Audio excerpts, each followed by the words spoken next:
Watch false teacher Stephen Furtick accidentally expose himself and then watch this pastor respond. I'm so amazed that some so-called Christian like you can lie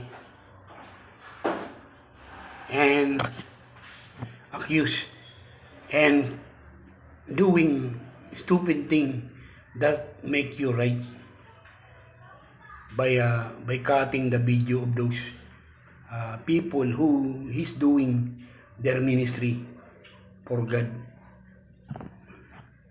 So it means to say that you are so entangled with your religious belief. That is very dangerous. You may end up judging yourself